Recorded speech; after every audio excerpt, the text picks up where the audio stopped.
ရောက်ချင်းစီတိုင်းပေါ့နော်သူကျေးဇူးတည်းပေါ့နော်ကျွန်တော်တို့လာတယ်ဆိုတာအတိကတော့ကျွန်တော်တို့ကတော့ဒီဘုရားရဲ့အလိုတော်နဲ့ညီလာတာဖြစ်တယ်ပေါ့နော်ဒီမှာ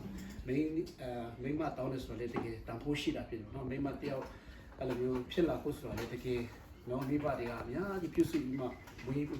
ဖွားရတယ်နော်ပညာရေးပါလည်းအများကြီးအပေးရတယ်အဲ့လိုမျိုးတကယ်လူလားမြောက်အောင်မိဘတွေကအများကြီးပြုစုရတယ်နော်အဲ့ဒါကိုကျွန်တော်တို့လည်းတန်ဖိုးထားတဲ့အနေနဲ့ပေါ့နော်အတင်းတော်ကလည်းလာပြီးမှပေါ့နော်သူတောင်းရချင်ဖြစ်တယ်ဆိုတဲ့အကြောင်းအခုလိုလက်ခံပေးတဲ့အတွက်လည်းအထူးကျေးဇူးတင်တယ်ပေါ့နော်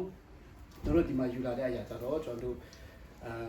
မိခင်ကတော့ကျွန်တော်လီဆူပေါ့နော်ကချင်တွေကလီဆူအဖေကတော့ကျွန်တော်ချင်းဖြစ်တယ်ပေါ့နော်ဒါပေမဲ့ဆရာမယူလာတဲ့အရာကြတော့ယူရတက်လို့ယူလာတာမဟုတ်ဘူးနော်ဒါ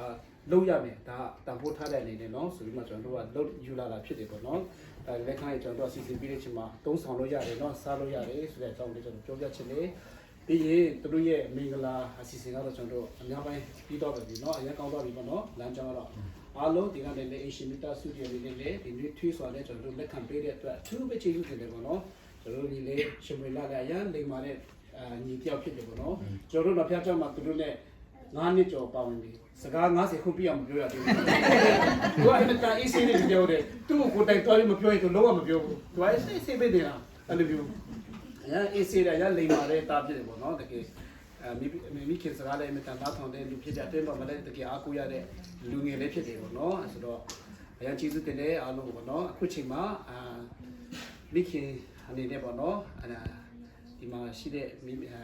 မိခင်တော်တော်၎င်းတော့ဒီမှာဦးလေးတွေအတွက်ဒီနေ့ပါမိသားလက်ဆောင်ပြင်ဆင်ထားရတဲ့ရှိမှဖြစ်တယ်ပေါ့နော်အဲ့ဒါကိုမိခင်ကြီးကိုတိုင်အဲ့ဒါပေးဖို့ပြရတယ်ခေါ်ပေးပါလေပေါ့နော်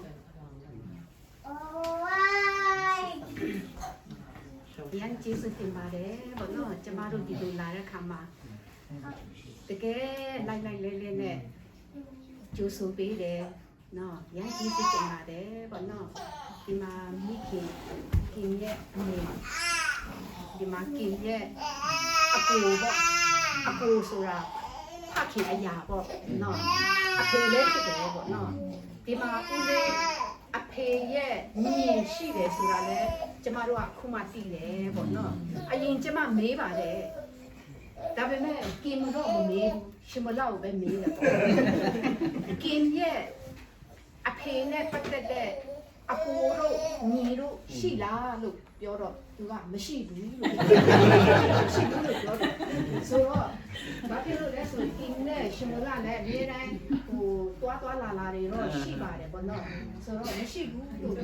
မရှိဘူးဆိုတော့ဒီမှာလည်းမရှိဘူးပဲထင်တာဒါပေမဲ့ဒီနေ့ညတော့ဖေရဲ့ညီ